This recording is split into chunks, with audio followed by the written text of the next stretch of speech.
ಬಹಳ ಪ್ರಾಮಾಣಿಕವಾಗಿ ಒಂದು ಸೈನ್ಯವನ್ನ ಕಟ್ಟಿಕೊಂಡು ನಾಡನ್ನ ಉಳಿಸಬೇಕು ಅಂತ ಓಡಾಡ್ತಿರುವಂತ ಪಕ್ಷ ಯಾವುದು? KRS ಪಕ್ಷ. ಬೆಳಗ್ಗೆ ಏನು ಬಿರಿಯಾನಿ ಸಿಕ್ತಾ? ಮಧ್ಯಾಹ್ನಕ್ಕೇನು ಬಿರಿಯಾನಿ ಇಲ್ರಣ, ಏನೋ ಬಿಸಿಬೇಳೆ ಬಾತ್ ಅಂತೆ. ಅದು ಪೊಲೀಸರು ಬಿಟ್ರೆ, ನಮ್ಗೆ ವಿಧಾನಸೌಧಕ್ಕೆ ಬಿಟ್ಟು ನಾವೇನ್ ಮಾಡ್ಬೇಕು ಅದನ್ನ ಮಾಡಿ ಬಂದ್ಮೇಲೆ ನಮ್ಗೆ ಬಿಸಿಬೇಳೆ ಬಾತ್ ಸಿಗುತ್ತೆ. ಇಲ್ಲ ಅವರೇ ಬಿಸಿಬೇಳೆ ಬಾತ್ ಕೊಡ್ತಾರೇನೋ ಗೊತ್ತಿಲ್ಲ. ನಾನು ನಮ್ಮವರಿಗೆ ಎಲ್ರಪ್ಪ ಸೀಟಿ, ಬಾಯಲ್ಲಿ ಸೀಟಿ, ಕೈಯಲ್ಲಿ ಲಾಠಿ.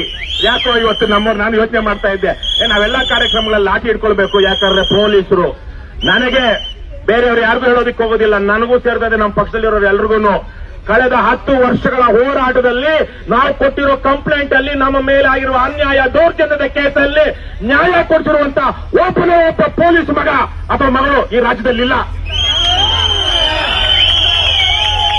ಅವನು ಯಾವನೇ ಆಗಿರ್ಲಿ ಒಬ್ಬರು ನಾವು ಎಷ್ಟು ಜನರ ಹತ್ರ ಹೋಗಿ ದೂರು ಕೊಟ್ಟಿದ್ದೀವಿ, ನಮ್ಮ ಮೇಲೆ ದೌರ್ಜನ್ಯ ಇದೆ, ಅಕ್ರಮ ಆಗಿದೆ, ಇಲ್ಲಿ ಮೋಸ ಆಗಿದೆ, ಚುನಾವಣಾ ಅಕ್ರಮ ಆಗ್ತಾ ಇದೆ, ಇನ್ನೊಂದು ಆಗ್ತಾ ಇದೆ ಅಂತೇಳಿ ಕಂಪ್ಲೇಂಟ್ ಕೊಟ್ರೆ ಈ ಸಿಂಗಮ್ಗಳು ಅದನ್ನ ಕುಂಡಿ ಕೆಳಗಡೆ ಹಾಕಿಟ್ಕೊಂಡು ನಾವು ಹೋದ್ಮೇಲೆ ಬಿಸಾಕಿರ್ತಾರೆ. ನಮ್ಮ ಮೇಲೆ 100 ಸುಳ್ಳು ಕೇಸುಗಳನ್ನ ಹಾಕಿದ್ದಾರೆ. 106 ಏನು ದಂಡಿಗೆ ಎದುರ್ಲಿಲ್ಲ, ದಾಳಿಗೆ ಎದುರ್ಲಿಲ್ಲ, ದಾಸಪ್ಪನ ಗಲ್ಗಂಟೆಗೆ ಎದುರ್ತೀವಾ? ನಾನು ಪೊಲೀಸರಿಗೆ ಹಲವಾರು ಸಂದರ್ಭದಲ್ಲಿ ಹೇಳ್ತಾ ಇದ್ದೀನಿ, ಒಂದು ಪ್ರಕರಣದಲ್ಲಿ ನಾನು ಕೊಟ್ಟಿರೋ ಕಂಪ್ಲೇಂಟ್ ಅಲ್ಲಿ, ನಮ್ಮವ್ರು ಕೊಟ್ಟಿರೋ ಕಂಪ್ಲೇಂಟ್ ಅಲ್ಲಿ ನೀವು ನ್ಯಾಯ ಒದಗಿಸಿರುವಂತ ಸಾಕ್ಷ್ಯ ಕೊಡ್ರಯ್ಯ ಅಂತ ಕೊಟ್ಟಿದ್ದಾರೆ ಏನ್ರಪ್ಪ? ಅದೇ ನಮ್ಮ ಮೇಲೆ ಸುಳ್ಳು ದೂರುಗಳನ್ನ ಒಬ್ಬೊಬ್ಬರ ಕತೆ ಹೇಳಿದ್ರೆ 106 ಕತೆಗಳು. ಅದೇ ಪೊಲೀಸರಲ್ಲಿ ಕೆಲವು ಭ್ರಷ್ಟರು ಲೋಕಾಯುಕ್ತದಲ್ಲಿದ್ದಾರೆ. ಇನ್ನು ಅವ್ರೇನ್ ನ್ಯಾಯ ಮಾಡ್ತಾರೇನಪ್ಪ? ಅವನೇನೋ ಶ್ರೀನಾಥ್ ಜೋಶಿ ಅನ್ನುವಂತವನು ಎಷ್ಟು ಮಾಡಬಾರದು ಅಕ್ರಮ ಮಾಡಿದ್ರೆ ಪಾಪ. ಅವರು ವಕೀಲರ ಸಂಘದ ಅಧ್ಯಕ್ಷರಾಗಿದ್ದವರು, ರಂಗನಾಥ್ ಆಗ್ಲೇ ಮಾತಾಡಿದ್ರಲ್ಲ, ವಕೀಲರ ಸಂಘದ ಅಧ್ಯಕ್ಷರಾಗಿದ್ದವರು ಇವತ್ತು ಹೈಕೋರ್ಟ್ ಅಲ್ಲಿ ಅವನಿಗೆ, ಶ್ರೀನಾಥ್ ಜೋಶಿಗೆ, ಅವನು ನಿಂಗಪ್ಪ ಅನ್ನೋನಿಗೆ ಇದ್ದಕ್ಕಿದ್ದಂಗೆ ಇವ್ರ ಮೇಲೆ ನೀವು ಬಲವಂತರ ಕ್ರಮ ಜರುಗಿಸಬಾರದು ಅಂತ ಕೋರ್ಟ್ ಅಲ್ಲಿ ಆದೇಶಗಳು ಬರ್ತಾ ಇದೆ. ಈ ದೇಶದಲ್ಲಿ ಕಾನೂನು ಯಾರ ಪರ ಇದೆ? ಭ್ರಷ್ಟರ ಪರ, ಶ್ರೀಮಂತರ ಪರ, ಪ್ರಧಾನಿಗಳ ಪರ ಇದೆ.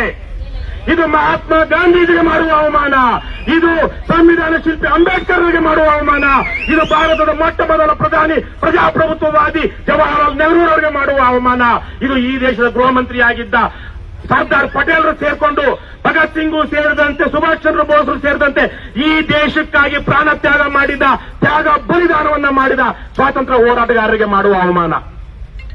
ಈ ನ್ಯಾಯಾಂಗ ಅನ್ನುವುದು ಬಂದಿರೋದು ನಮಗೆ ಸಂವಿಧಾನ ಬಂದ ಮೇಲೆ, ಈ ಕಾರ್ಯಾಂಗ, ಶಾಸಕಾಂಗ ಅನ್ನೋದು ಬಂದಿರೋದು ನಮಗೆ ಸಂವಿಧಾನ ಬಂದ ಮೇಲೆ.